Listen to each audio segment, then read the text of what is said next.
Bonsoir. La démocratie russe part-elle à la dérive? Il ne se passe guère de semaines sans que l'on ne s'interroge. Quand Eltsine est à l'hôpital, le pays semble déboussolé. La Russie, il est vrai, donne d'elle-même une image peu rassurante. Régime corrompu, mafia toute puissante, criminalité endémique et le citoyen moyen qui ne parvient plus à faire respecter ses droits les plus élémentaires. Partout, c'est la loi du plus fort qui domine. Un contexte propice à l'éclosion de mouvements nationalistes. Les nostalgiques d'une Russie au statut de grande puissance, d'un tsar à la poigne de fer, se mobilisent. Thérèse Obrecht, correspondante de la TSR à Moscou, et Heikki Arakalio ont enquêté en Russie. De Stavropol, capitale du Sud, à Piatigorsk, fief des Cosaques, en passant bien sûr par Moscou, ils font un constat alarmant. De plus en plus de jeunes entrent dans les rangs d'une centaine de mouvements nationalistes. Des mouvements qui ont souvent pignon sur rue et participeront aux élections législatives de décembre. C'est un reportage exclusif réalisé dans des conditions souvent dangereuses, dans un pays où les droits des citoyens ne valent plus grand-chose.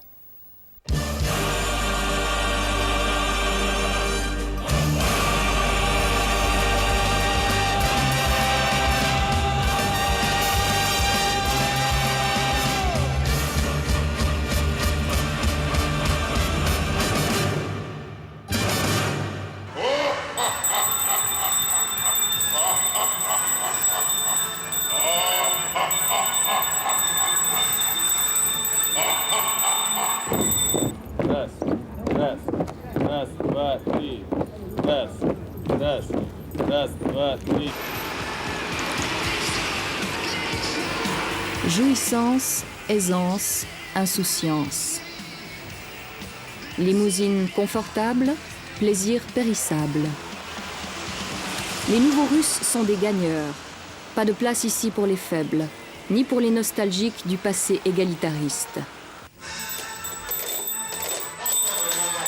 Au Ratodrome de Moscou, le premier au monde, on parie sur les plus forts, en dollars forcément.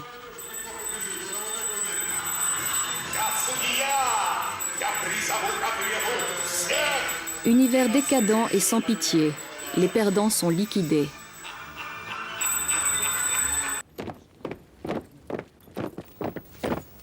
Le communisme à peine enterré, voici venir les nouveaux justiciers. Les néo-nazis de l'unité nationale russe paradent en plein jour dans les parcs publics. Plus besoin de se cacher aujourd'hui. Car ils savent que le chaos et l'injustice font naître la nostalgie d'une main de fer qui mettra de l'ordre dans cette Russie en pleine déliquescence.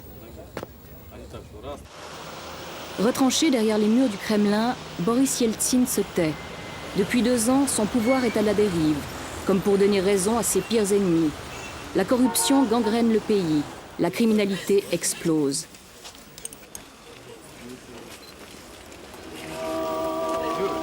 On enterre le 47e homme d'affaires assassiné en 3 ans. Le banquier Ivan Kivelidi, empoisonné par des tueurs à gages. Les métiers de l'argent sont périlleux, mais aucune enquête sur le meurtre d'une personnalité connue n'a jamais abouti. Tout le gratin moscovite, tous les banquiers de renom sont venus porter en terre leurs collègues. Tous ont amassé des fortunes colossales en quelques années. Tous se sont frottés à la mafia. Garde du corps et limousine blindée, les riches ont peur. À qui le tour la prochaine fois?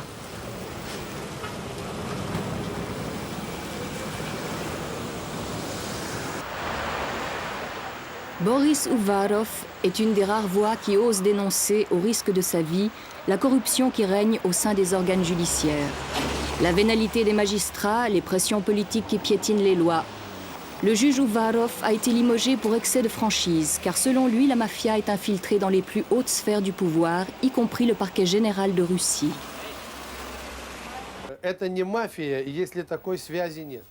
Ces liens et ces complicités avec le pouvoir font que c'est une mafia. Sinon, ce seraient des gamins. Sans être protégés au plus haut niveau politique, sans la protection venant des cercles liés au gouvernement, au Parlement, au parquet général ou encore au ministère de l'Intérieur, la mafia ne pourrait tout simplement pas fonctionner.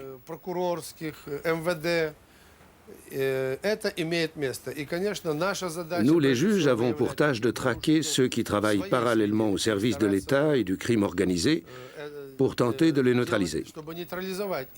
La Russie risque-t-elle de devenir une grande Colombie?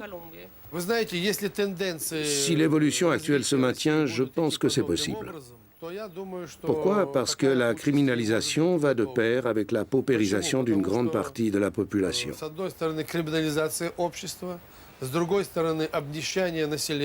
À qui profite cette situation? À quoi bon une société qui ne sait pas faire régner la justice? Elle n'a pas le droit d'exister.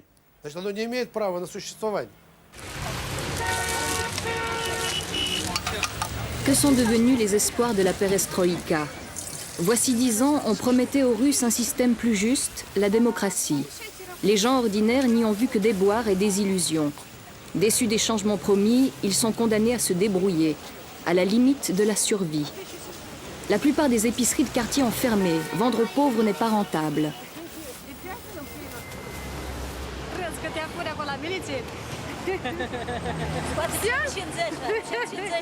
Ces femmes viennent de loin, passant souvent leur nuit dans le train pour vendre un morceau de viande, un saucisson ou du fromage sur les trottoirs de la capitale.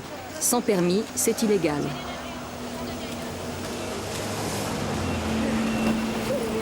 Pourtant, depuis le début des réformes radicales en 92, la vente à la sauvette reste un des moyens de subsistance pour ceux qui ont perdu leur travail ou qui touchent des salaires de misère.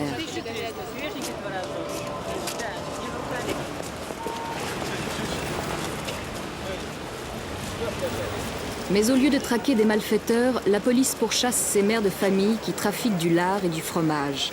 Arrête celles qui ne courent pas assez vite ou qui n'ont pas soudoyé les gardiens de la paix.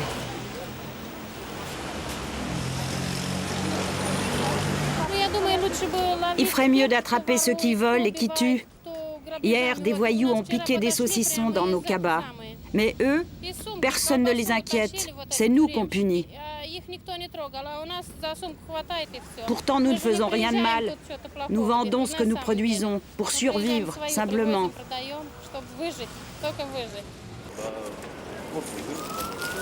Mal payés et mal aimés, les policiers s'acharnent contre les proies faciles, les gens ordinaires. Délit de faciès. Les caucasiens sont des suspects tout désignés. Mais la police laisse tranquilles les racketteurs, les assassins, les membres du crime organisé, qui sont plus forts et surtout plus riches qu'eux. Comment un policier qui gagne 200 francs par mois peut-il refuser un pot de vin? Tout le monde le sait, la mafia est intouchable. L'argent est au-dessus de la loi.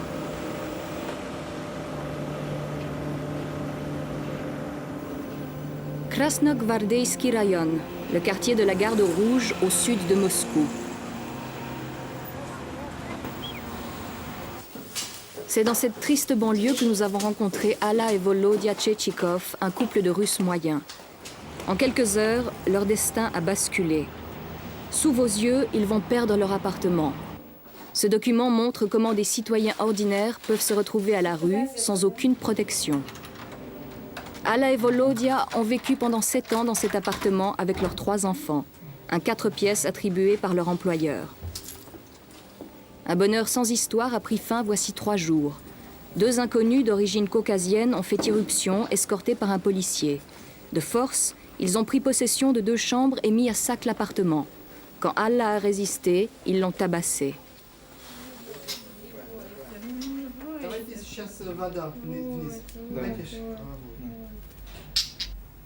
Aujourd'hui, ils reviennent pour ramasser quelques souvenirs. Ils ont déjà compris que la partie est perdue pour eux.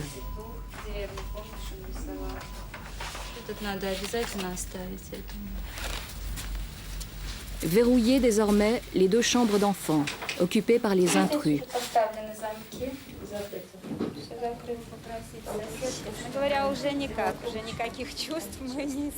Nous ne ressentons plus rien en ce moment, ni par rapport à l'appartement, ni à quoi que ce soit d'autre. Même pas un sentiment de peur. Nous nous inquiétons seulement pour les enfants.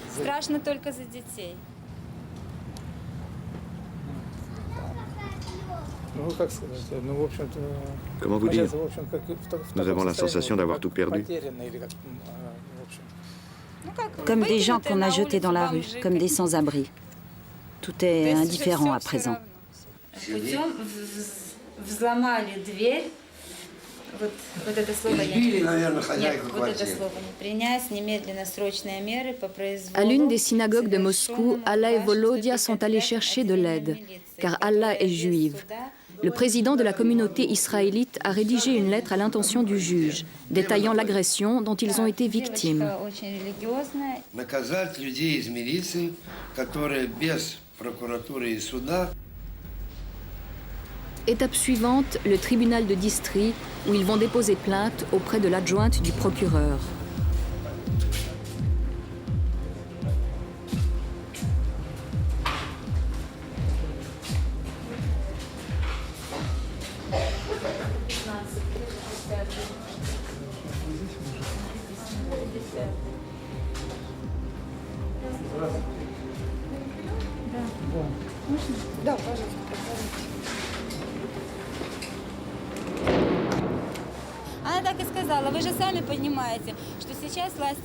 Elle nous a dit, vous devez comprendre que c'est seulement en payant qu'on peut obtenir justice aujourd'hui.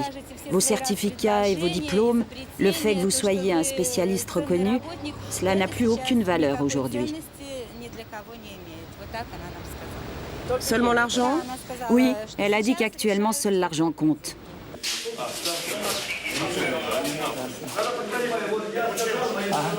Volodya refuse de croire qu'aucun représentant de l'État ne veuille leur venir en aide. Il retourne au poste de police de son quartier pour savoir si sa plainte a été enregistrée.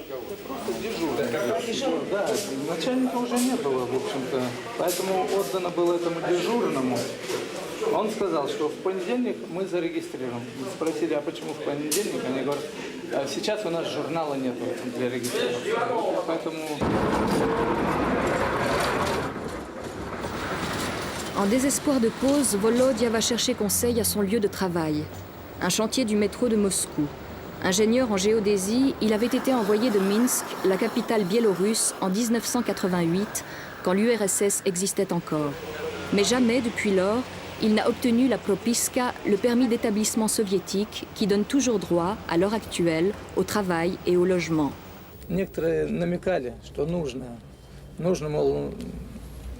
Certains de mes collègues m'ont fait remarquer qu'il faut, comme on dit, se montrer reconnaissant et payer sous la table. Ainsi, nous aurions pu résoudre ce problème. Cela, on me l'a dit. Mais d'abord, je n'ai peut-être rien à donner et ensuite, je ne sais pas donner des pots de vin. Voilà le point le plus douloureux, je ne sais pas m'y prendre.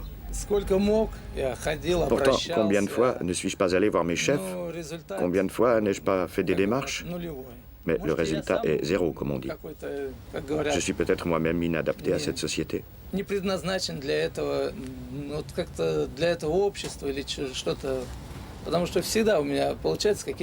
supérieurs m'ont pourtant toujours répété, pour ce qui est de ton travail, nous n'avons aucune critique à te faire. Mais je ne comprends pas pourquoi, dans ma vie sociale, il y a tous ces problèmes, toutes ces difficultés. Le lendemain matin, Allah et Volodya nous appellent au secours. Ils sont dans leur appartement. Les Caucasiens menacent une nouvelle fois de les brutaliser. Только что сейчас... Вы не слышали сейчас? Ничего, что ли? Слышали? Слышали? Он даже удары наносил. Мы находились в своей комнате, которая оставалась за нами. Он туда ворвался без спросу и начал бить моего мужа и меня. Ладно, что ты говоришь? А что, не бил? Правильно или нет? Не бил, что ли? Они стояли за дверью и все слышали. Никогда не было. Вы слышали его разговоры, маты? И как он заявлял, что это моя квартира, все это? Это квартира кого? Это квартира? Да. Квартира, здесь вот мои две комнаты.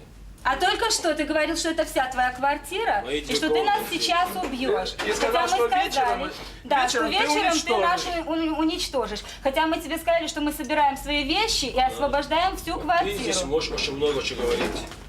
Вот здесь должен жить. По закону, у него в паспорте это написано. По какому закону? Где закон? Закон это суд. Закон Законы издают... Да я плевал на эти законы. Слышишь? Чуть-чуть... Они плюют на все эти законы. Что не понимаешь? Пожалуйста, это я? Угу. Это я? Да. Это я, пожалуйста. Сейчас поговорим про прописку. Где прописан? Квартира эта? Сколько платили за это? Я? Ни копейки. Мне чисто по закону я получил.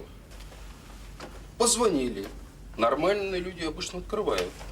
Тем более, если органы власти. Особенно, когда Милиция, двери ломятся, я вас, нормальные люди я вас всегда прошу открывают. заткнуться. Она имеет право говорить. Я вынужден грубо говорить. Заткнитесь, пожалуйста. Она практически, я даже не могу с ней как с женщиной говорить. Женщина, она, что такое, она не относится к этим существам. И хахали, да, мужем я не хочу говорить. Короче, как откроет, так и ляжет. Ну, были достойные ребята, сделали. Сломали, выломали дверь. А где жить мне? На улице, что ли, жить? А вы не хотите их уничтожить, если возможно? Я вообще ничего не хочу. О нет, о нет, о нет, о нет, о нет. Мы же не звери, конечно. О нет. Но, если вот так скотским образом к нам будут обращаться, будут убиты все. Нас тоже будут убивать? Да о нет, о нет, о нет, нет. Только их, вот и ты. Обязательно будем трогать. Их? Да. Почему? Если они будут грязь наводить вот такую. А это не они сделали, это вы сделали. Так пускай убирают. Живите как нормальные люди. В конце концов, законом определено. Пожалуйста, ты прописано. Но ведь вы нам не только жить не даете, как соседям, вы нам даже выбраться это мерзкое. и то не даете Я вас очень прошу, вы женщина. Я вот сейчас... Да, я женщина. Вот эти вот все синяки у меня, у женщины, Это 80-летняя. сделаны руками А милиционер мужчины. сделал? Милиционер сделали? Она Это уже хозяин. Мне неудобно раздеваться, чтобы показывать хозяин. сиськи. Кстати, у вас должно быть 159 отделение. Дайте мне говорить. Если так возможно, больше нет. В России всегда это была проблема. А теперь давайте его решать, как это возможно. Дали этому полчаса, дали этому полчаса. Ну а что делать?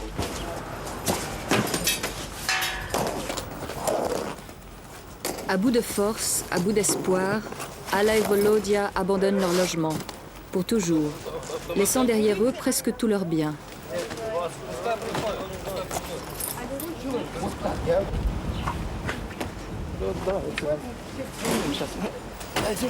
La loi du plus fort, pas de pitié pour les perdants.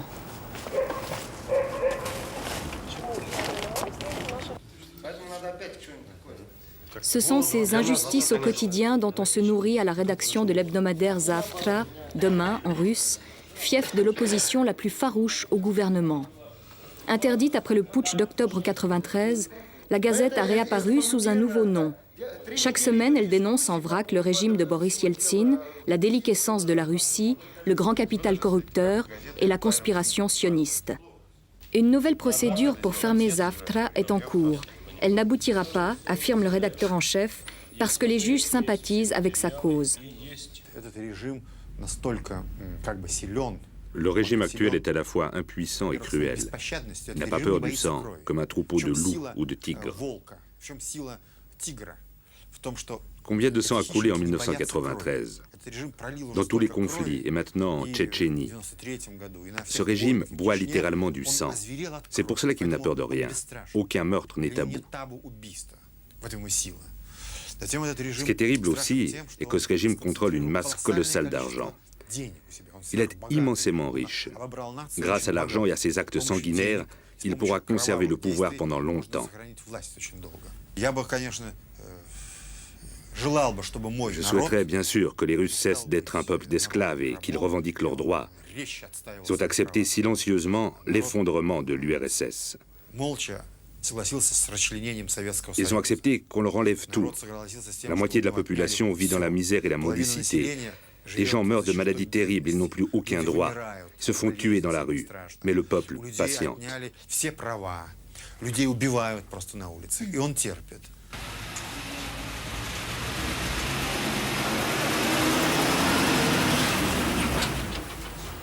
Chaque jeudi, les 20 000 exemplaires de Zavtra sont livrés à la rédaction depuis Tver, une ville à 150 km de Moscou, où un éditeur sympathisant accepte le risque d'imprimer le brûlot.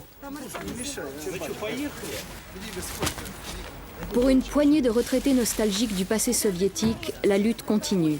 Chaque semaine, il distribue le journal dans les passages souterrains à l'abri du regard des policiers. Обещайте, что мы не сдадимся.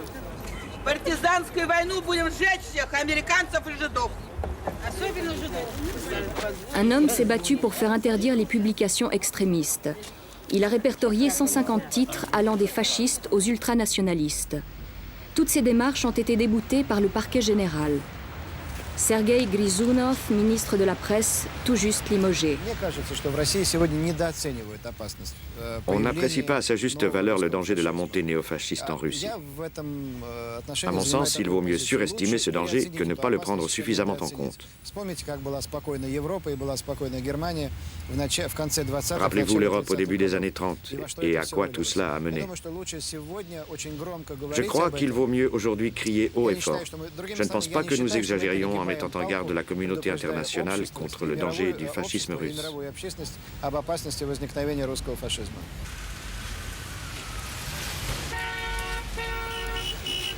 Pour en avoir le cœur net, nous avons fait appel à Roman Spector, le président d'une association juive de Moscou. Devant l'ancien musée Lénine, on vend toute la gamme des publications nationalistes, xénophobes et antisémites. Or, la résurgence de l'antisémitisme ne vise pas directement les juifs, mais bien plus la démocratie, importée, voire imposée par l'Occident.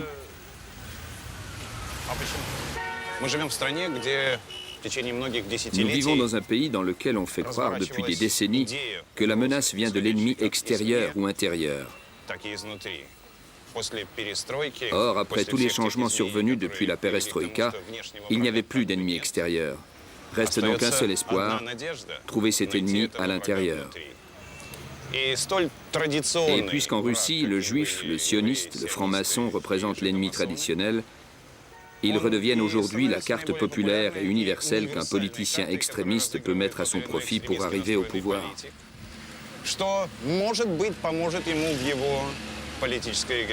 Nos dirigeants ne comprennent pas que l'antisémitisme n'est plus un phénomène de xénophobie, mais un moyen politique.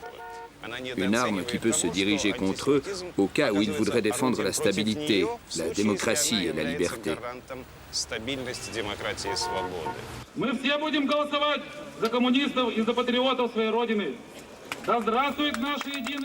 Alliés objectifs dans ce combat, la droite nationaliste et les communistes ultras qui manifestent désormais à l'unisson.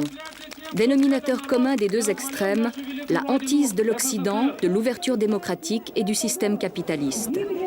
Ici, on lutte à la fois pour le retour de l'Union soviétique et pour la renaissance grand russe.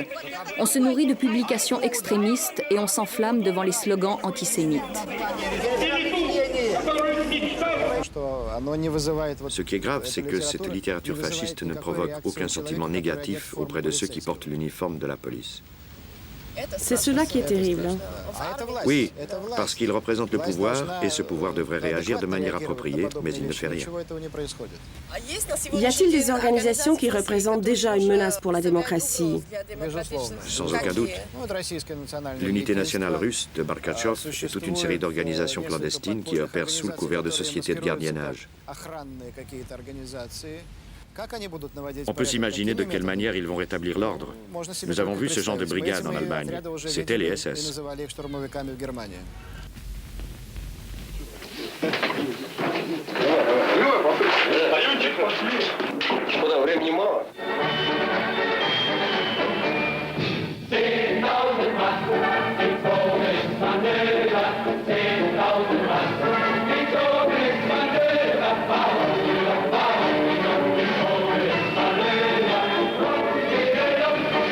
Наши противники – это противники всего человечества.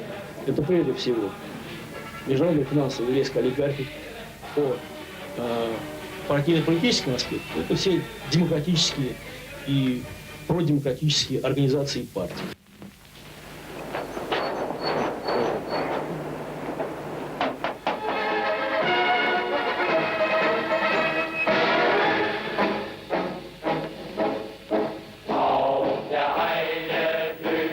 Regardez bien cet homme, vous allez le revoir.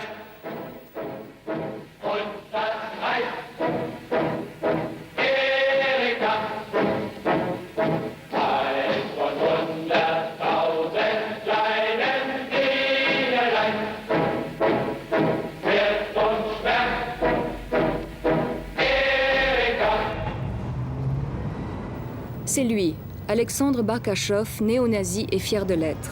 Électricien et fureur autoproclamé de l'unité nationale russe. Il prétend réunir plusieurs dizaines de milliers de militants actifs et 200 sections régionales dans tout le pays. Son programme, la pureté génétique de la nation russe, la liquidation des cosmopolites, la discipline militaire.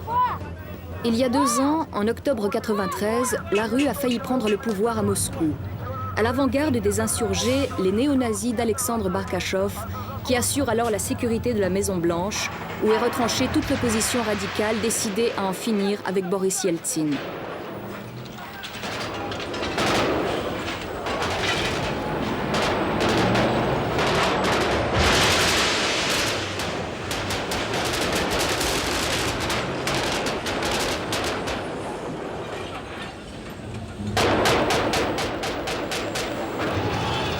En un dimanche de folie collective, les insurgés attaquent le bâtiment de la mairie, dispersent les policiers et se croient déjà les maîtres du pays. Ils ne seront délogés que le lendemain, par les canons de l'armée. Les putschistes passeront quelque temps derrière les barreaux, mais désormais, leur haine est irrémédiable. Nous avons retrouvé un des chefs de l'insurrection qui conduisait alors le cortège des policiers désarmés. Aujourd'hui, il a jeté la Kalachnikov et adopté le look du politicien.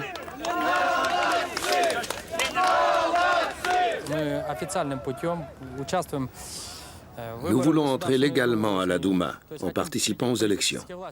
Nous voulons prendre le pouvoir aussi bien au Parlement qu'au gouvernement. Grâce à cela, nous pourrons faire avancer nos idées et nos priorités, à savoir encourager la production nationale et rétablir la loi et l'ordre. Alexandre Denisov dirige le Parti national étatique tout juste fondé. Un des innombrables groupes d'extrême droite prêts à jouer le jeu de la démocratie pour mieux la battre. On compte plus de 100 mouvements nationalistes en Russie. Beaucoup d'entre eux, désormais enregistrés comme partis politiques, participeront aux élections. Couleurs nationalistes, icônes et prières sont devenus les attributs indispensables du national-patriote russe.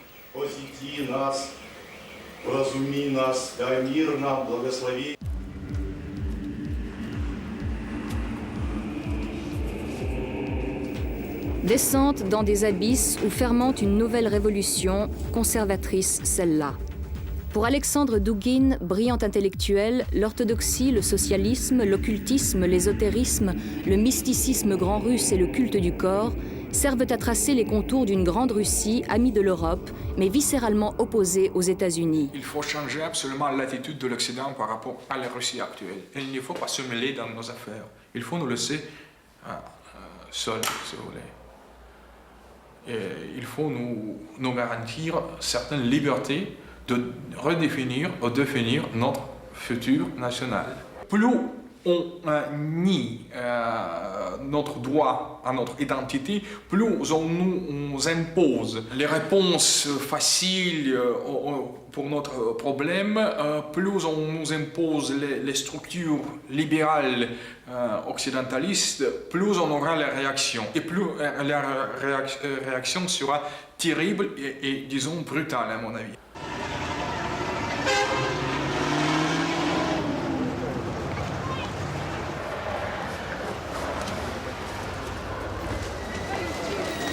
Pourtant, l'action n'est pas en retard sur la théorie. Affichage sauvage.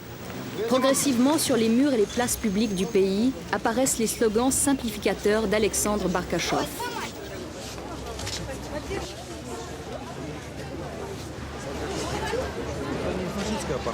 Это националистическая партия.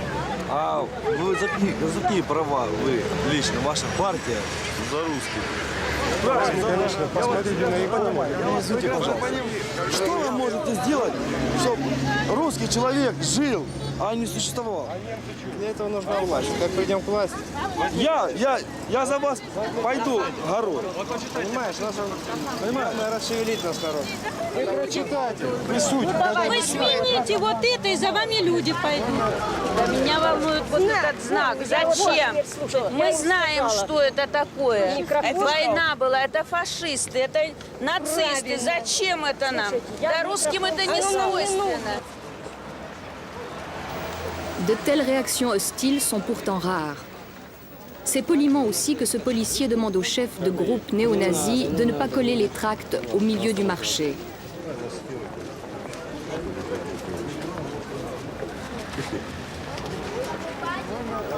Restent les arrêts d'autobus pour asséner la propagande nationaliste à une population accablée par la crise économique. On lui promet un nouvel avenir radieux quand le pays sera purgé des démocrates. Et quand les hommes en chemise noire auront réglé leur compte aux ennemis de la Russie.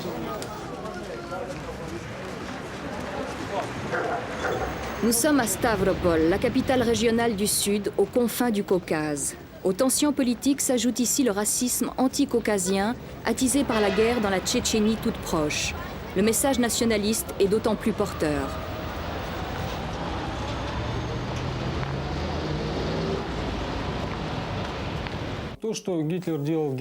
Hitler a créé pour les Allemands une structure étatique très intelligente.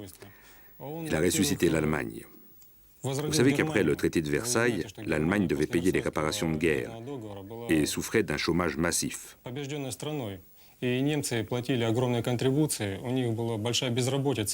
La République de Weimar était pratiquement comparable à la Russie d'aujourd'hui.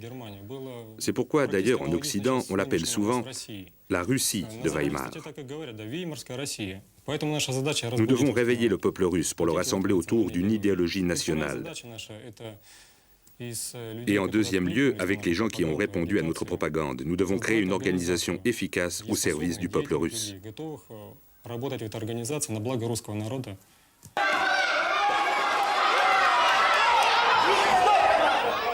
Quoi de plus efficace que de recruter les adeptes dès la plus tendre enfance? À l'Académie sportive de Stavropol, l'unité nationale russe organise des classes de boxe pour enfants.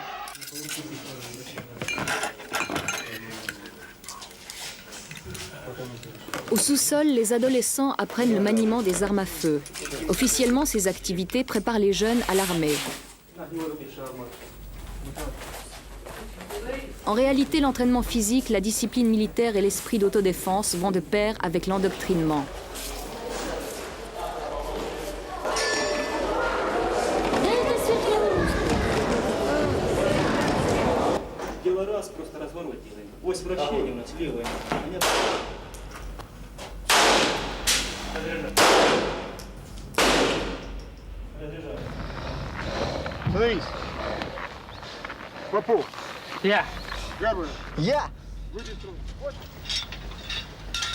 Une fois par semaine, les apprentis nationalistes se retrouvent au club sportif d'une base militaire désaffectée près de Stavropol, où ils sont initiés aux techniques du parachutisme et aux combats rapprochés. Les entraîneurs font partie de l'unité nationale russe, mais certains d'entre eux sont parallèlement instructeurs à l'armée.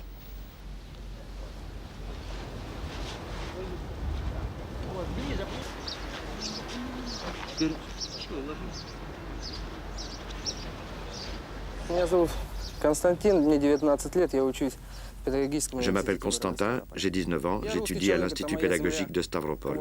Je suis russe, c'est ma terre, de qui aurais-je peur? Sur les tracts, j'ai lu « L'unité fait la force » et « Russes, unissez-vous ». Sans un pouvoir fort, on ne peut rien faire actuellement. Il faut une main forte.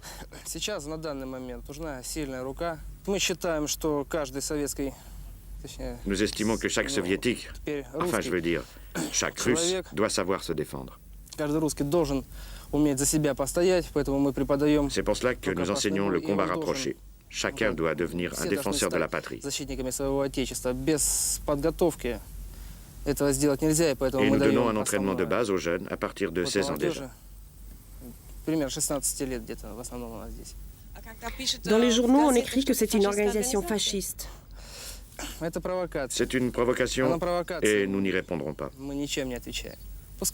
Qu'ils provoquent toujours et qu'ils disent du mal de nous, cela prouve qu'ils ont peur. Peur de quoi? Ils ont peur du jour où nous serons au pouvoir, car leurs têtes vont voler. On ne pourra pas leur pardonner sans châtiment ce qu'ils ont fait de notre patrie.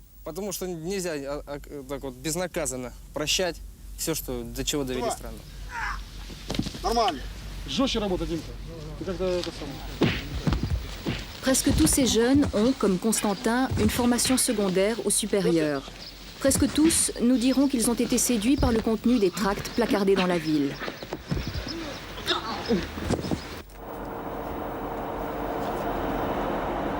La fermentation avance, en particulier dans le sud de la Russie, fragilisée par la guerre en Tchétchénie. Une guerre qui a réveillé les animosités séculaires à l'égard des Caucasiens, les Noirs, comme on les appelle ici. Les Cosaques, les anciens soldats des tsars, se radicalisent à leur tour et exigent un statut spécial. Aujourd'hui, ils patrouillent conjointement avec la gendarmerie. Mais du Don à la Sibérie, 5 millions de Cosaques revendiquent le droit de porter les armes et de défendre les frontières de l'Empire, comme ils l'ont fait autrefois.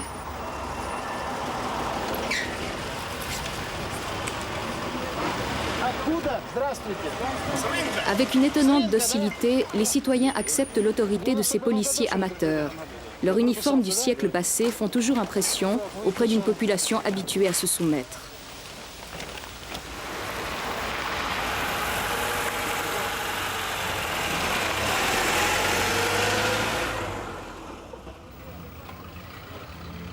Nous sommes descendus encore plus au sud, à Piatigorsk, le fief des Cosaques de Tersk, à quelques dizaines de kilomètres seulement de la frontière tchétchène.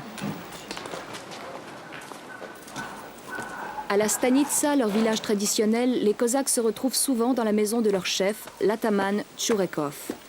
Ils ne se lassent pas de commenter les images tournées au front, en Tchétchénie, où 1500 des leurs sont partis se battre aux côtés de l'armée russe.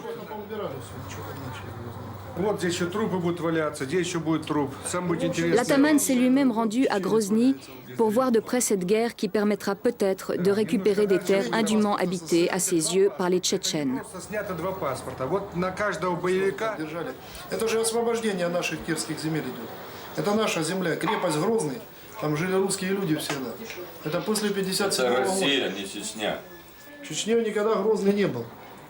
Вот он с 1957 года стал только Чечней. Это Никита отдал.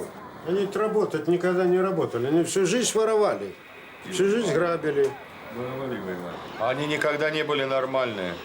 Говорили, что кунаки, но друг за другом за спиной кинжал носили. И они нормальные не были. Доверия никогда не было? Никогда не было. Не будет. Он уже. с вами идет, если вы прошли вперед, он говорит, вернись, иначе мне хочется тебе кинжал в спину всунуть. Вот такая нация. Значит, все казаки должны быть соответствовать своему Visiblement ragaillardis par la correction infligée aux Tchétchènes, les Cosaques prennent des initiatives. À Piatigorsk, leur brigade d'autodéfense, armée de matraques et de fouets pour l'instant, s'arroge le droit d'assurer l'ordre public, car ils estiment que la police ne fait pas son travail et ne protège pas les citoyens.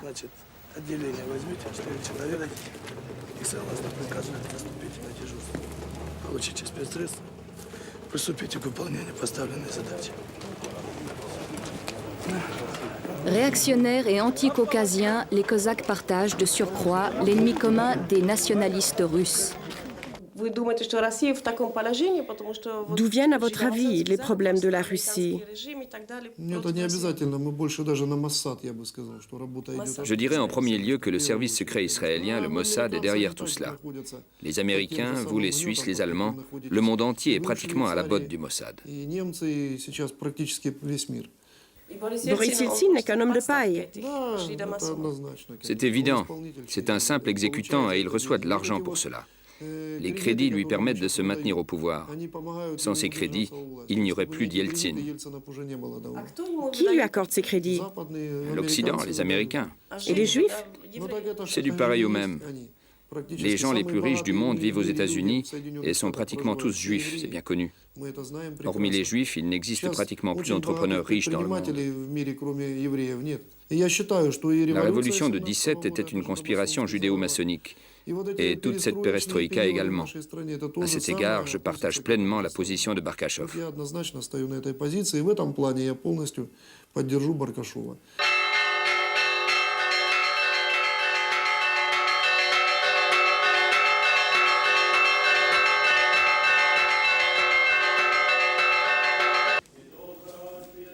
Intolérant mais croyant, la contradiction n'est qu'apparente.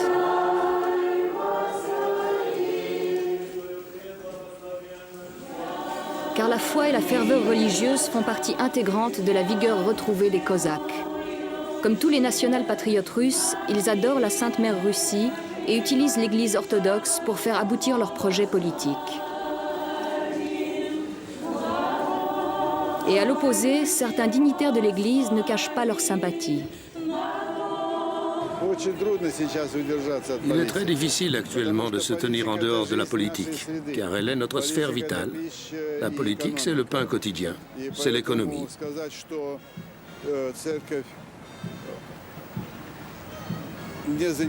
Mais on ne peut pas dire que l'Église intervient directement dans la politique. Elle en est proche, c'est vrai.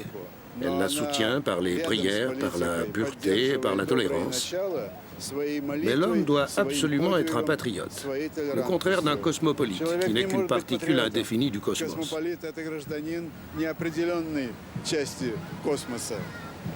Qu'entendez-vous par cosmopolite? C'est un citoyen du cosmos, le contraire des Suisses, que nous admirons parce qu'ils aiment leur patrie, ou des Suédois, même s'ils ont fait la guerre à la Russie, mais ils aiment la Suède. Comment ne pourrions-nous pas être patriotes et ne pas aimer la Russie, à son détriment? Autrefois, l'homme du KGB au sein du patriarcat, le père Piterin, manie parfaitement l'art de la pirouette. Connu pour son antisémitisme, il représente la branche rétrograde de l'Église, celle qui considère comme ennemis de l'orthodoxie les prêtres progressistes de cette Église au centre de Moscou. Parce qu'ils sont ouverts sur l'Occident et qu'ils dénoncent l'obscurantisme de certains de leurs confrères. Nos nationalistes, nos antisémites et nos droits en général, ils utilisent l'Église. Et ces communistes, déjà dit, ces communistes d'hier, qui autrefois détestaient l'Église et qui luttaient contre l'Église, maintenant, ils sont sympathisants de l'Église, ils sont des amis de l'Église orthodoxe, ils sont presque orthodoxes, mais sans convertir, sans conversion, sans pénitence. Ils cherchent des ennemis partout en utilisant le vocabulaire de l'orthodoxie, en utilisant l'histoire de l'orthodoxie et en utilisant l'orthodoxie comme leur moyen.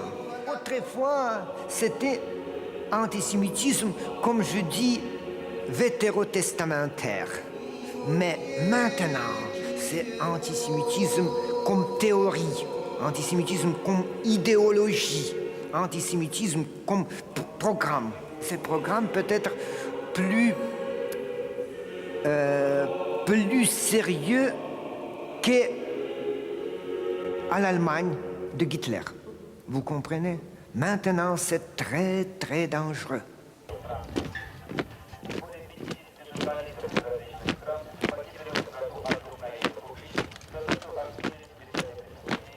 Рота! Ружье! Вперед! 5!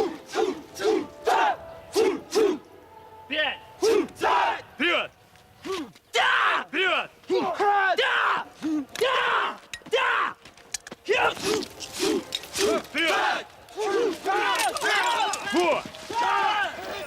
Вперед! Cet officier qui se tient discrètement à l'écart, un sympathisant de la cause nationaliste, nous accordera une entrevue à l'insu de ses supérieurs.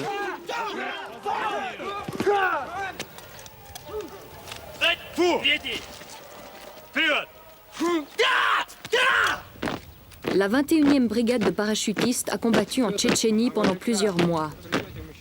Вы знаете, нам сейчас вот на данный этап, на данное время, нам сейчас немножко горько то, что мы воевали, очень много потеряли своих боевых товарищей, и сейчас все наши усилия сведены на нет. Я говорю, впечатление очень плачевное, мы очень переживаем за это. И сейчас практически не понимаем уже по Чечне, что от нас хотят. Понимаете? Мы своего министра обороны мы понимаем с полуслова, а вот политиков мы не понимаем.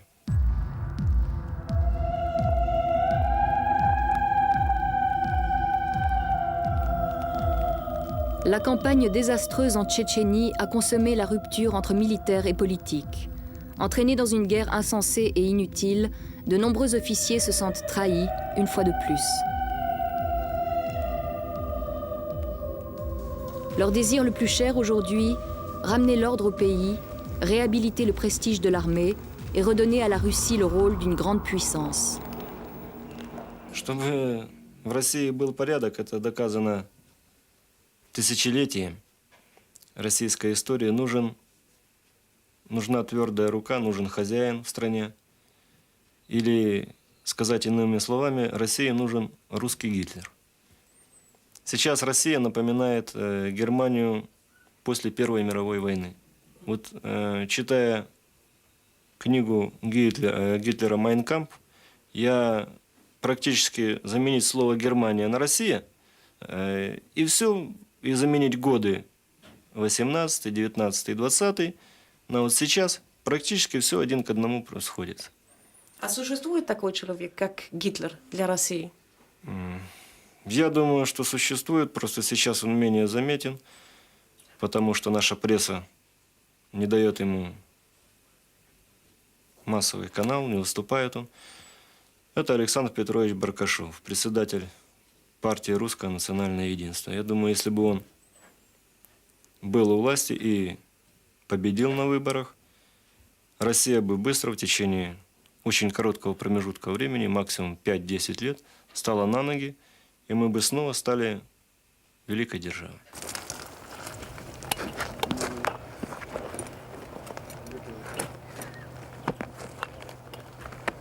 L'armée russe est réduite aujourd'hui à un état de quasi-mendicité. Même dans cette unité d'élite, les soldats et les officiers touchent leur solde avec plusieurs mois de retard. Les exercices sont limités au strict minimum, faute de moyens. Le budget ne suffit même pas à nourrir convenablement les troupes. Frustrés, humiliés, incompris, les militaires sont à bout de patience. Leur désillusion fournit un terreau idéal à la conspiration. De plus en plus d'officiers se laissent séduire par les idées de l'extrême droite nationaliste. У Баркашова в армии сторонников много. Те, которые поддерживают идею Баркашова, это те, которые преданы этой идее и готовы за нее сражаться, будет процентов 20-30. И которые поддержат в процессе этого, это будет где-то 70-80% офицеров, солдат армии, трезвомыслящих, которые готовы до конца идти за это дело.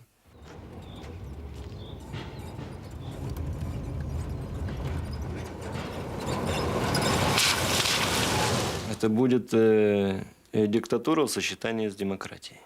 Понимаете? Но демократия не такая, как сейчас. Разгул преступности, разгул всего, что только не должно быть в нормальном цивилизованном обществе. Это не демократия. Это анархия, понимаете? Сейчас в стране творится анархия.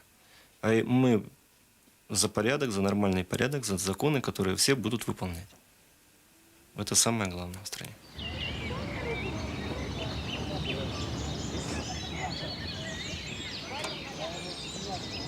Le désarroi du colonel Katchanov est symptomatique. Pour sauver la Russie de l'anarchie, tous les moyens sont bons. Presque naturellement, chemise noire et croix gammée entrent ainsi dans le quotidien.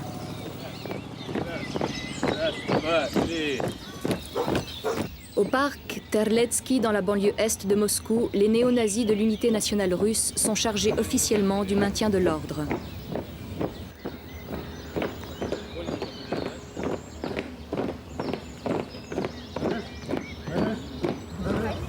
Exercice de combat et discipline militaire. Les troupes de Barkashov s'entraînent pour l'ultime combat, en public et en plein jour.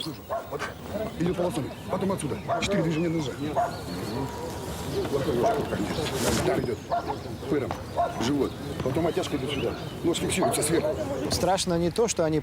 pire, ce n'est pas qu'ils patrouillent, c'est que personne ne réagit parmi ceux qui devraient réagir. Les gens ne réagissent pas non plus, ils ne semblent même pas surpris. Ils ont peur. Les brigades de Barkashov sont organisées et les gens désorganisés. C'est dangereux? Très dangereux. Car ceux qui ne sont pas membres d'une organisation vont passer du côté de Barkashov et pas le contraire. Comme en Allemagne, à l'époque. Oui. L'homme est faible et comprend où est la force et il se dit qu'il vaut mieux rejoindre les plus forts. Встать! Смирно! Слава России! Слава России! L'unité nationale russe prodigue un enseignement politique à ses disciples. Ce jour-là, comme par hasard, la leçon est consacrée aux Juifs.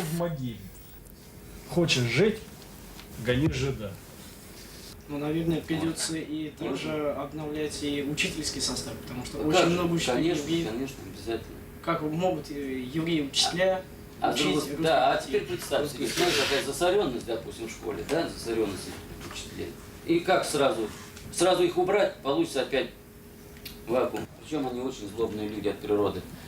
А христиане, вот вы обратили внимание, что и так-то русские очень добрые люди, очень.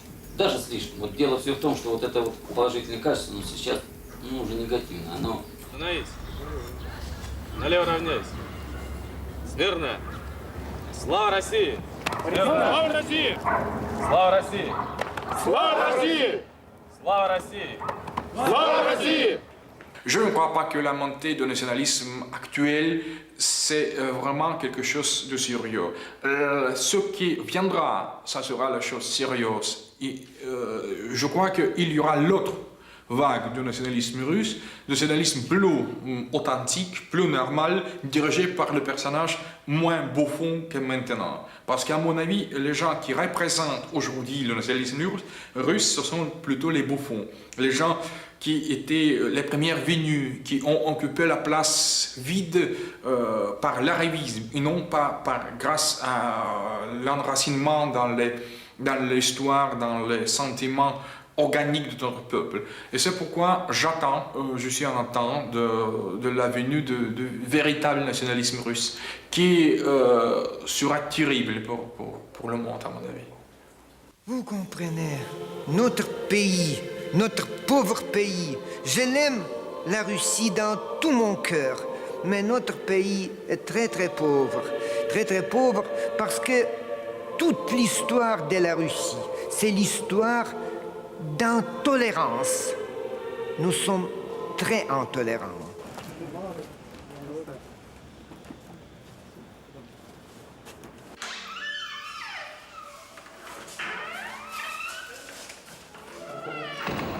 Tard dans la nuit, Alla et Volodya rentrent à la synagogue dans l'étroite chambrette du sous-sol où ils se sont provisoirement installés. Leur parcours a pris fin. Ils ont eu le malheur de se trouver du côté des faibles. La Russie n'a que faire d'eux.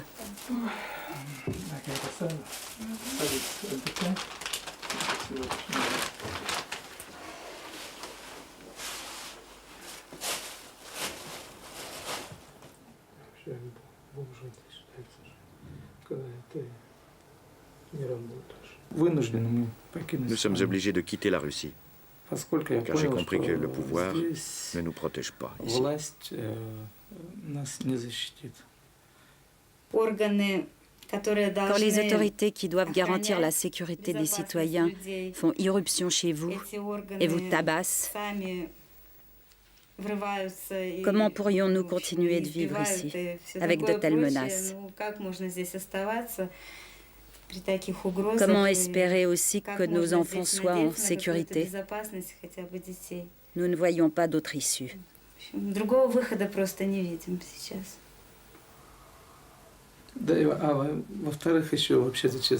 Il faut admettre aussi que nous avons tout perdu.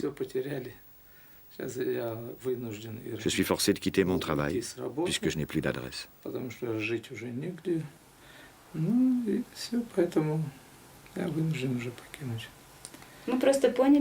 Nous avons simplement compris qu'ici, personne ne nous aidera à vivre normalement. Et quand les organes chargés du maintien de l'ordre traitent de vagabond un homme qui construit le métro, que voulez-vous qu'on fasse? Devenir des vagabonds? Demander l'aumône dans les passages souterrains? Nous n'en sommes pas capables.